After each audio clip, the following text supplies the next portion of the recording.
새벽 1시 문을 두드리는 소리포구가 지붕을 두드리는 소리와 섞여 철문이 울렸다. 새벽 1시 13분 경기도 의정부 낡은 다세대 주택의 녹슨 문이 누군가의 주먹에 흔들렸다. 쿵쿵쿵. 규칙적이지 않았다. 절망이 문을 치는 소리는 리듬을 잃는다. 정숙은 침대에서 벌떡 일어났다. 62세의 몸은 반사적으로 움직였다. 30년 형사로 살았던 근육의 기억이었다. 복도를 달려 문을 열자 딸 사라가 비에 젖은 채로 서 있었다. 아니, 서 있다기보다는 문틀에 기댄 채 간신히 버티고 있었다. 엄마, 한 단어가 입술을 떠나자 사라는 그대로 무너졌다. 정숙이 팔로 받아냈다. 딸의 몸은 생각보다 가벼웠다. 아니, 가벼워졌다. 결혼 전보다 5kg는 빠진 몸무게였다. 거실 불을 켜자 상처들이 드러났다. 왼쪽 눈은 자주 빛으로 부어올라 제대로 뜨지 못했다. 입술은 갈라져 피가 턱까지 흘러내렸다. 티셔츠를 걷어 올리자 배에서 시작된 검풀은 멍이 옆구리까지 번져 있었다. 주먹이 지나간 궤적처럼 넓고 깊었다. 정숙은 말하지 않았다. 30년 형사 생활이 가르쳐준 것이 있다면 때로는 침묵이 가장 효율적인 행동이라는 것이었다. 냉장고에서 얼음을 꺼내 수건에 싸서 사라의 눈에 올려놓았다. 구급상자에서 소독약과 거즈를 꺼냈다. 입술의 상처를 닦아내며 정숙은 손이 떨리지 않도록 집중했다. 응급실 가야 해. 엄마, 괜찮아. 그냥 자고. 내가 물어본 게 아니야. 정숙의 목소리는 낮고 단단했다. 사라는 더 이상 반항하지 않았다. 어머니의 그 톤을 알고 있었다. 협상의 여지가 없는 톤이었다. 차에 사라를 태우고 가장 가까운 응급실로 향했다. 새벽 2시에 도로는 비어 있었다. 와이퍼가 빗물을 밀어내는 소리만 차 안을 채웠다. 사라는 조수석에서 고개를 창밖으로 돌린 채 아무 말도 하지 않았다. 응급실 의사는 중년의 여성이었다. 엑스레이와 초음파 검사를 마친 뒤 그녀는 정숙을 복도로 불러냈다. 장기 손상은 없습니다. 다행입니다. 하지만 의사가 차트를 내려다보며 말을 이었다. 멍의 패턴을 보면 상습적인 폭행이 의심됩니다. 처음이 아니시죠? 정숙은 고개를 끄덕였다. 진단서 발급해드릴게요. 필요하실 거예요. 고맙습니다. 의사가 정숙의 손을 잠깐 잡았다. 용기 내셔야 합니다. 어머니께서 새벽 4시 집으로 돌아왔다. 사라를 침대에 눕히고 이불을 덮어주자 딸은 이미 잠들어 있었다. 아니, 기절에 가까운 잠이었다. 정숙은 거실로 나와 소파에 앉았다. 그때 사라의 휴대폰이 진동했다. 화면을 보자 박상우의 이름이 떴다. 사위였다. 2년 전 결혼식에서 활짝 웃던 그 남자였다. 정숙은 잠긴 화면 위로 떠오른 메시지 미리 보기를 읽었다. 입 열면 끝이야. 알지? 정숙의 턱에 힘이 들어갔다. 손가락이 움직였다. 스크린샷, 클라우드 저장, 별도 폴더 생성, 백업 앱 실행 모든 동작이 자동적이었다. 증거 수집은 그녀의 본능이었다. 다음 날 아침 정숙은 맞은편 401호를 찾아갔다.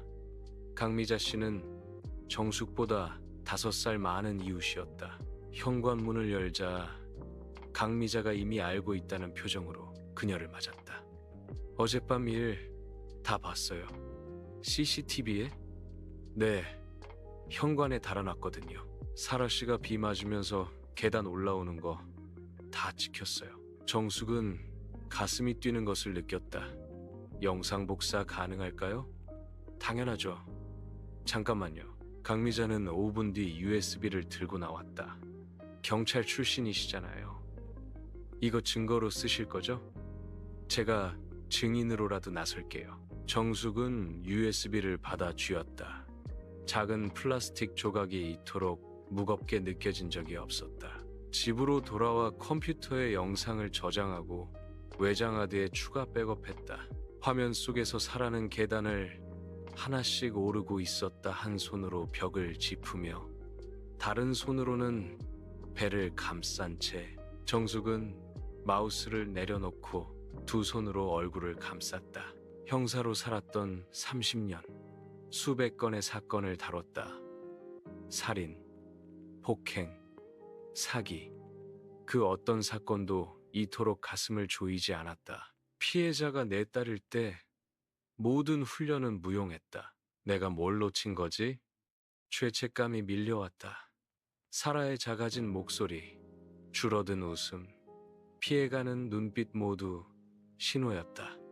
정숙은 엄마로서 그걸 외면했다. 아니, 보고도 묻지 못했다. 딸이 말하지 않으면 엄마도 모르는 척할 수 있다고 믿었다. 거실 창문 너머로 아침 해가 떠올랐다. 정숙은 일어나 책상 서랍을 열었다. 맨 아래 칸에서 낡은 수첩을 꺼냈다. 신참 형사 시절부터 적어온 사건 일지였다. 세 페이지를 펼치고 펜을 잡았다. 2025년 11월 2일 피해자, 정사라 가해자, 박상우. 펜 끝이 종이 위에서 멈췄다. 두려움과 냉정함이 싸우고 있었다. 엄마의 마음과 형사의 머리가 충돌했다. 하지만 정숙은 알고 있었다. 감정으로는 딸을 구할 수 없다는 것을, 증거만이 무기라는 것을. 그녀는 한 문장을 더 적었다. 두려움은 감정, 기록은 증거. 수첩을 덮고 정숙은 사라의 방문을 열었다. 딸은 여전히 잠들어 있었다. 부은 얼굴 위로 아침 햇살이 비스듬히 내려앉았다. 정숙은 침대 곁에 무릎을 꿇고 사라의 손을 잡았다. 이제 엄마가 할게. 네가 말하지 못하는 것들 엄마가 다 기록할게. 속삭임은 잠든 딸에게 닿지 않았다. 하지만 정숙은 스스로에게 하는 맹세였다. 30년 형사의 모든 기술과 경험을 이번에는 내 딸을 위해 쓰겠다고.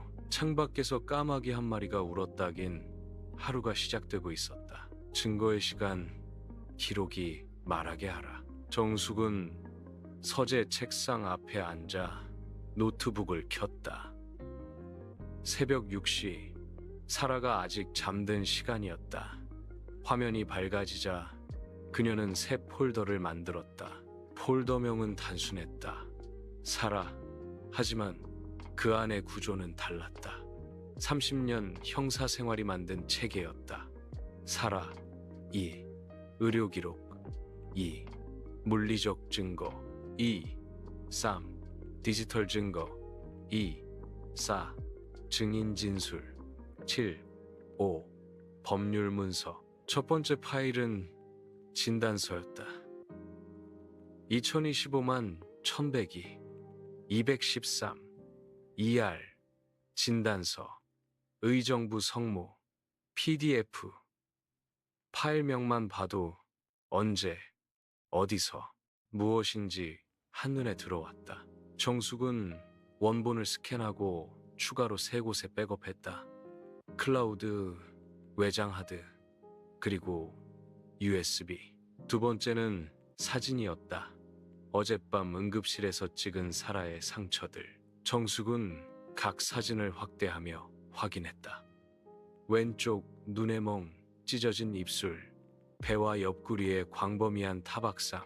모든 사진 우측 하단에는 벽시계가 함께 찍혀 있었다. 시각을 증명하는 타임스탬프였다. 세 번째는 영상이었다. 강미자 씨의 CCTV 영상을 재생하자 화면 속 사라가 계단을 올랐다. 1시 9분 32초 비에 젖은 사라가 한 손으로 벽을 짚으며 한 계단씩 올라왔다. 정숙은 영상을 멈추고 특정 프레임을 캡처했다. 사라의 표정이 가장 잘 보이는 순간이었다. 공포와 절망이 섞인 얼굴. 네 번째는 문자였다. 이별면 끝이야. 알지? 정숙은 메시지 스크린샷 위에 빨간 네모를 그렸다. 발신자명, 시각, 내용을 표시한 뒤 별도 PDF로 저장했다. 2025만 1102 347 협박 문자 박상우 PDF 오전 9시 정숙은 장혜준 변호사 사무실 앞에 섰다. 강남역 인근 15층 건물이었다. 장혜준은 정숙의 후배였다. 경찰대학교 동문이었다가 로스쿨로 전향한 케이스였다. 그는 가정폭력 사건에 강했다. 선배님, 앉으세요. 장혜준은 정숙이 건넨 USB를 받아 컴퓨터에 꽂았다. 5분간 파일들을 훑어보더니 고개를 끄덕였다. 증거 정리가 완벽하네요. 역시 선배님이십니다. 뭐부터 해야 하지? 일단 2가지 트랙입니다. 장혜준이 화이트보드에 도식을 그렸다. 형사는 가정폭력 처벌법 위반, 특수폭행 검토, 민사는 접근금지 가처분과 손해배상 청구 동시에 갑니다. 특수폭행? 배와 옆구리, 타박상이 광범위합니다. 만약 발로 찼다면 신체 중요 부위에 대한 위험한 방법의 폭행으로 볼 여지가 있어요. 형량이 올라갑니다. 정숙은 메모했다. 접근 금지는 얼마나 걸려? 긴급 신청하면 일주일. 하지만 선배님, 한 가지 문제가 있어요. 장혜준이 화면을 돌렸다. 협박 문자 스크린샷이었다. 이거 사라 씨 폰에서 직접 찍은 거죠? 그래. 사라 씨 동의 받았습니까? 정숙은 입을 다물었다.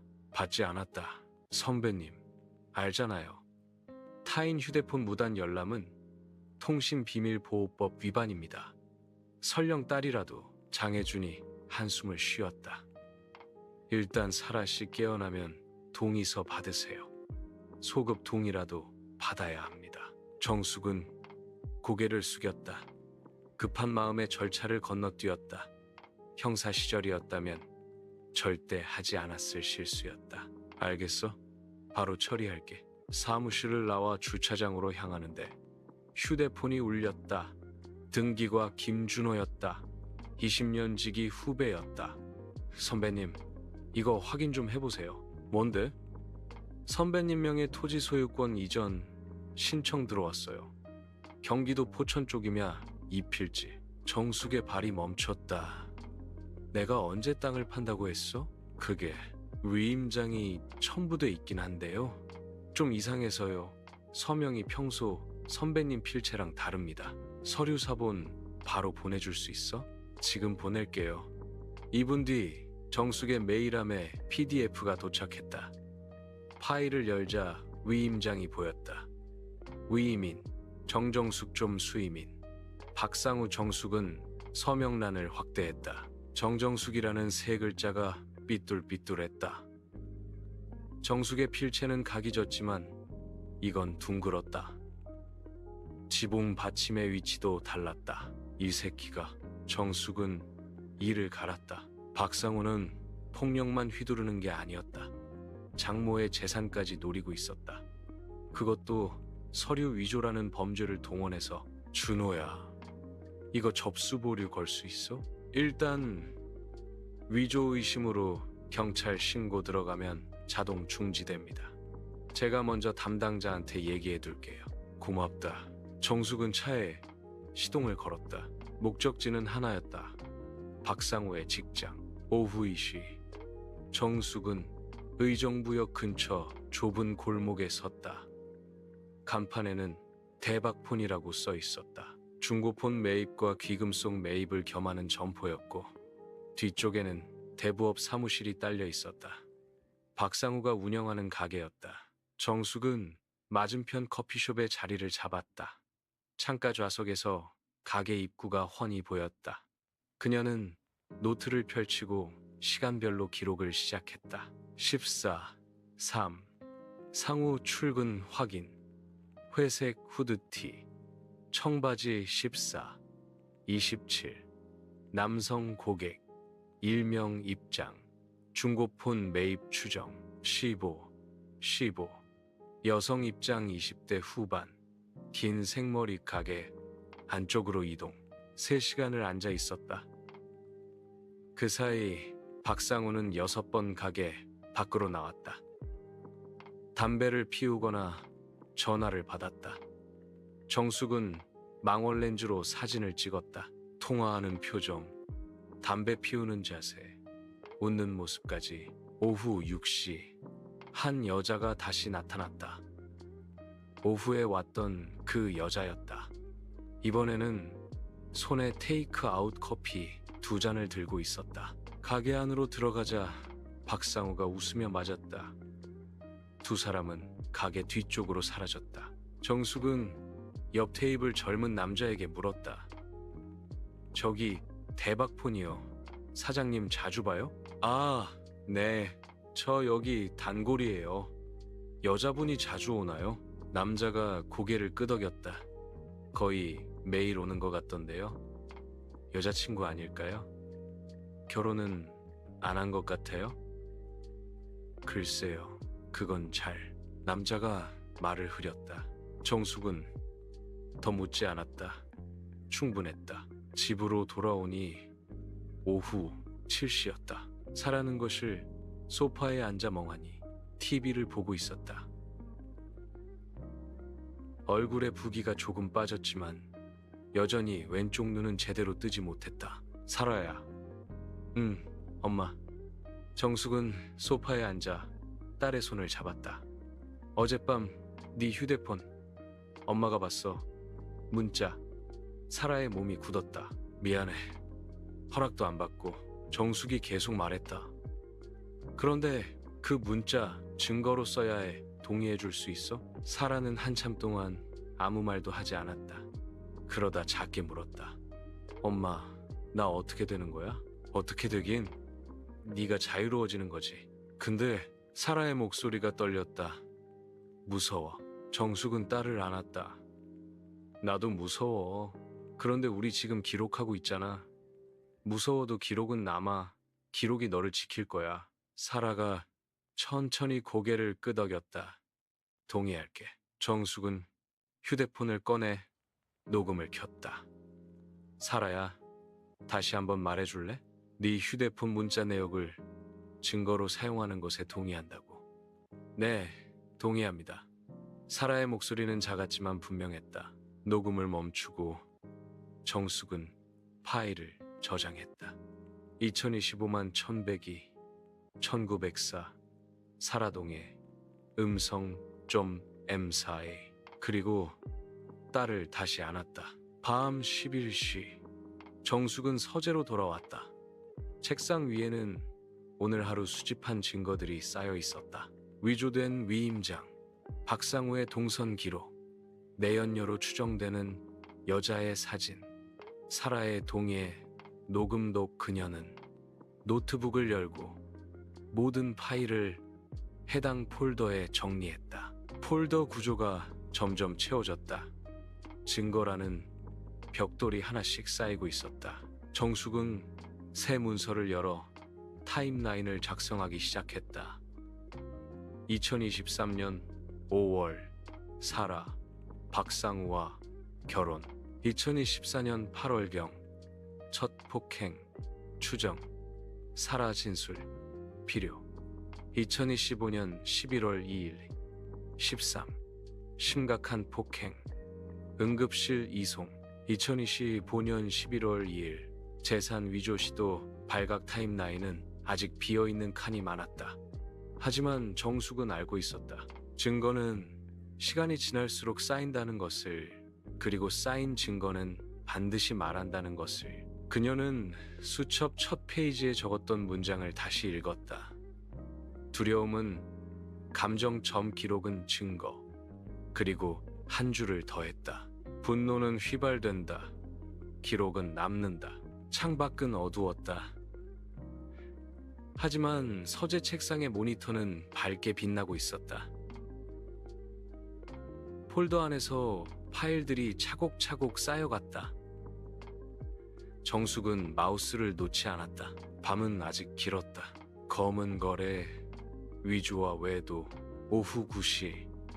정숙은 낡은 점퍼를 걸쳤다. 10년 전 산행용으로 샀던 회색 바람막이였다. 모자를 눌러쓰고 거울을 봤다. 62세 평범한 할머니였다. 딱 좋았다. 엄마, 어디가? 사라가 방문을 열고 물었다. 정숙은 가방을 매며 답했다. 산책. 이 시간에? 불면증이야. 금방 올게. 거짓말이었다. 하지만 필요한 거짓말이었다. 사라에게 엄마가 지금부터 사위를 미행한다고 말할 수는 없었다. 의정부역 근처, 대박폰, 맞은편, 골목. 정숙은 가로등이 닿지 않는 그늘에 몸을 숨겼다. 폐업한 분식집 처마 아래였다. 시야는 완벽했다. 점포 입구, 골목양, 끝, 주차된 차량까지 한눈에 들어왔다. 가방에서 카메라를 꺼냈다. 캐논 EOS, 망원 렌즈 장착, 형사 시절 장기 잠복 때 쓰던 장비였다. 렌즈를 점포 쪽으로 돌리자 유리창 너머로 박상호가 보였다. 카운터에 앉아 휴대폰을 만지작거리고 있었다. 오후 10시 17분. 익숙한 여자가 나타났다. 한다연이었다.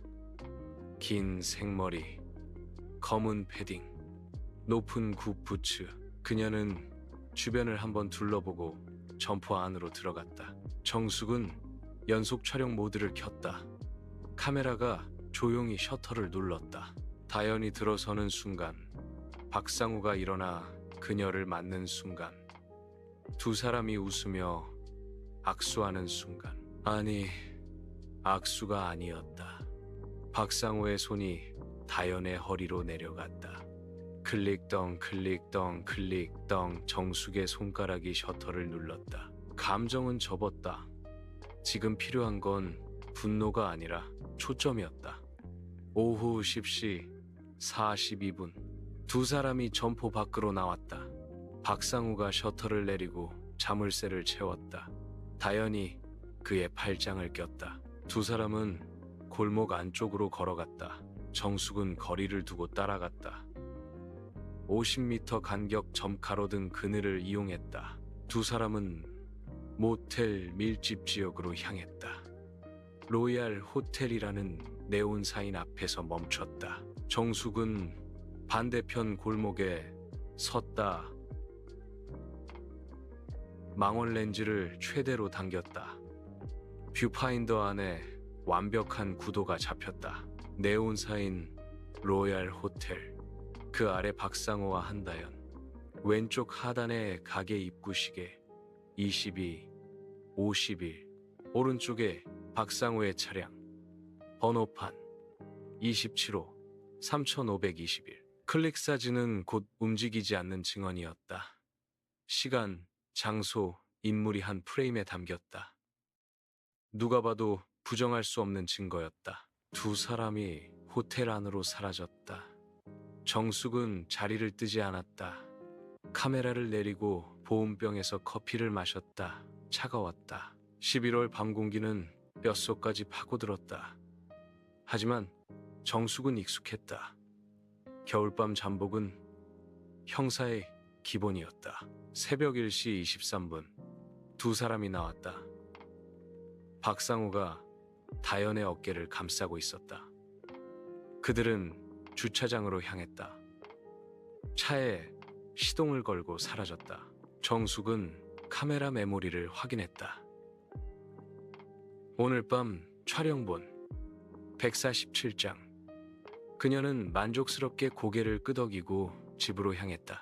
다음 날 오전, 정숙은 한다연의 정보를 수집했다. SNS 계정, 직장 이력, 거주지 인터넷은 생각보다 많은 것을 말해줬다. 다연은 2년 전까지 카페 매니저였다. 지금은 무직 인스타그램에는 명품 가방과 해외여행 사진이 가득했다. 하지만 최근 6개월은 게시물이 없었다. 정숙은 금융권 지인에게 전화를 걸었다. 박수진 신용정보회사 팀장이었다. 수진아, 한다연이라는 사람 신용조회 가능해? 선배님, 그거 불법인 거 아시잖아요. 알아. 그래서 조회 말고 공개 정보만 신용등급이라도. 잠깐만요. 키보드 두드리는 소리가 들렸다. 한다연 87만 523. 신용등급 최하위네요. 카드 연체 7건. 대부업체 채무사고. 총액이와 3천만 원 넘어요. 가상화폐는? 그건 제가 볼 수 없는데. 근데 왜 물어보세요? 패턴이야. 급전이 필요한 사람은 패턴이 있어. 전화를 끊고 정숙은 노트에 정리했다. 한다연 29세. 신용등급 10등급. 채무 약 3천만 원. 수입원 불명. 무직상태. 박상우와의 관계. 경제적 종속 추정. 오후 3시. 정숙은 다시 대박폰 근처로 갔다. 이번에는 안으로 들어갔다. 카운터에 박상우 대신 다른 남자가 앉아 있었다. 사장님은요? 외근 나가셨는데요.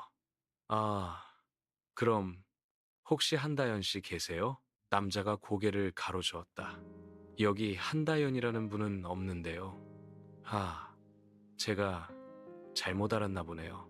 정숙은 웃으며 나왔다. 확인 끝이었다. 다연은 직원이 아니었다. 그저 드나드는 관계였다. 오후 5시 정숙은 한다연의 집 앞에 섰다. 원룸 밀집 지역의 낡은 빌라 2층이었다. 초인종을 눌렀다. 안에서 발소리가 들리더니 문이 열렸다. 누구세요? 한다연이었다. 화장기 없는 얼굴, 헐렁한 트레이닝복 밤에 봤던 그 화려함은 없었다. 한다연 씨죠? 네, 그런데 누구시죠? 정숙은 명함을 꺼냈다. 정정숙 전 경찰청 강력계 경위. 명함엔 전이 붙었지만 효과는 여전했다. 다연의 얼굴이 굳었다. 잠깐 얘기 좀 할까요? 저 바쁜데요. 박상우 씨 얘기예요. 다연의 손이 문고리를 더 세게 쥐었다. 무슨 얘긴데요? 정숙은 가방에서 사진 한 장을 꺼냈다. 어젯밤 로얄 호텔 앞 사진이었다. 다연의 얼굴이 하얗게 질렸다. 안으로 들어가서 할까요? 복도에서 하긴 좀 그렇잖아요. 다연은 한참 망설이다가 문을 열었다. 좁은 원룸이었다. 창문 쪽 책상 위에는 빨간 독촉장들이 쌓여 있었다. 정숙은 소파에 앉았다. 앉아요. 다연이 마지못해 앉았다. 정숙은 가방에서 또 다른 서류를 꺼냈다. 위조된 위임장 사본이었다. 이거 봤죠? 다연이 고개를 돌렸다. 모르는데요. 한다연 씨, 정숙의 목소리가 낮아졌다. 지금 선택할 수 있어요. 가담자가 될 건지 협조자가 될 건지. 무슨 소리예요? 박상우가 장모명의 땅을 팔려고 서류를 위조했어요. 사문서위 조제, 징역 5년 떡. 그리고 이 위임장을 접수한 사람이 필요했을 거예요. 본인이 직접 갈 수는 없으니까. 정숙은 사진을 하나 더 꺼냈다. 등기소 CCTV 캡처본이었다. 김준호가 보내준 자료였다. 화면 속에 한다연, 이 서류를 제출하고 있었다. 다연의 입술이 떨렸다. 선택하세요. 공범으로 조사받을 건지 아니면 협조해서 본인은 보호받을 건지. 저는 그냥 심부름만. 알아요. 그래서 기회를 주는 거예요. 정숙은 조금 부드러운 목소리로 말했다. 한다연 씨, 당신 빚 3천만 원이죠. 박상우가 갚아준다고 했어요? 다연이 고개를 끄덕였다. 눈물이 볼을 타고 흘렀다. 그 사람 안 갚아줘요. 갚을 능력도 없어요. 당신을 이용만 할 뿐이에요. 하지만 제가 변호사 연결해 드릴게요. 워크아웃 상담받고 빚 정리하세요. 그리고 진술서 써주세요. 박상우가 뭐라고 했는지, 위임장 어떻게 받았는지. 다연은 한참 동안 울었다. 정숙은 기다렸다. 압박은 했지만 강요는 하지 않았다. 선택은 본인의 몫이었다. 써줄게요. 다연이 떨리는 목소리로 말했다. 위임장 상우가 가져왔어요. 당신 엄마가 동의했다고 했어요. 그냥 등기소에 접수만 해달라고. 정숙은 노트북을 꺼냈다. 지금 진술할 수 있어요? 다연이 고개를 끄덕였다. 1시간 뒤 정숙은 A사 3장의 진술서를 받았다. 다연의 자필 서명과 도장이 찍혀 있었다. 그녀는 진술서를 스캔하고 원본은 클리어 파일에 넣었다. 한다연 씨, 앞으로 박상우랑 연락하지 마세요. 네, 그리고 혹시 협박받으면 바로 저한테 연락하세요. 정숙은 명함을 한 장 더 건넸다. 이번엔 휴대폰 번호가 적힌 것이었다. 집으로 돌아오는 길, 정숙의 휴대폰이 울렸다. 모르는 번호였다.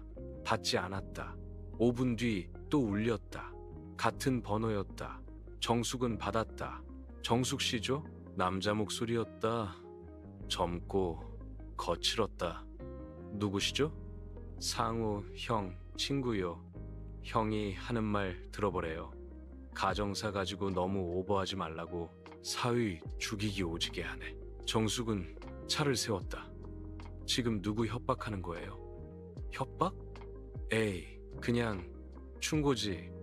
괜히 동네에 소문 돌리고 다니면 안 좋잖아요. 서로 전화가 끊겼다. 정숙은 통화 기록을 캡처했다. 발신 번호, 시각, 통화 시간, 그리고 방금 대화 내용을 즉시 메모했다. 집에 도착하니 현관문 손잡이에 쪽지가 끼워져 있었다. 인쇄된 글씨였다. 오지랖 그만 부려. 뒷감당 당신이 할 거야? 정숙은 장갑을 끼고 쪽지를 집었다. 비닐봉투에 넣고 라벨을 붙였다. 협박 쪽지 1호 2025.113. 거실로 들어가자 사라가 소파에 웅크리고 있었다.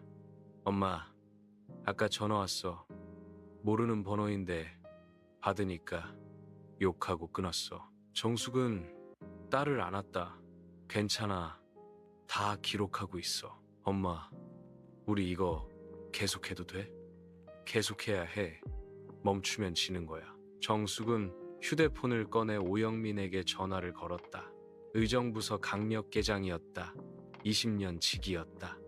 영민아, 나야. 선배님, 무슨 일이세요? 우리 동네 순찰 좀 강화해 줄 수 있어. 협박 쪽지랑 전화가 들어오고 있어. 무슨 일인데요? 정숙은 간단히 설명했다. 오영민은 한숨을 쉬었다. 알겠습니다. 오늘 밤부터 순찰 돌릴게요. 그리고 협박 증거 다 모으세요. 나중에 추가 고소 들어갈 수 있어요. 고마워. 전화를 끊고 정숙은 서재로 들어갔다. 책상 위 폴더가 두꺼워지고 있었다. 위조, 서류, 외도, 사진, 한다연 진술서, 협박 증거, 벽돌이 하나씩 쌓였다. 정숙은 타임라인을 업데이트했다. 2025년 11월 2일 재산 위조 시도 발각. 2025년 11월 2일 22, 50일 외도 현장 포착 로얄 호텔. 2025년 11월 3일 한다연 진술서 확보. 2025년 11월 3일 협박 시작. 전화 1회, 쪽지 1회. 그녀는 수첩에 세 문장을 적었다. 압박은 그들이 두렵다는 증거다. 창밖으로 순찰차 한 대가 천천히 지나갔다. 파란 경광등이 어둠 속에서 깜빡였다. 정숙은 커튼을 내리고 모니터 앞에 앉았다. 싸움은 이제 시작이었다. 역전의 법정, 법이 휘두르는 망치. 법정 앞 복도는 차가웠다.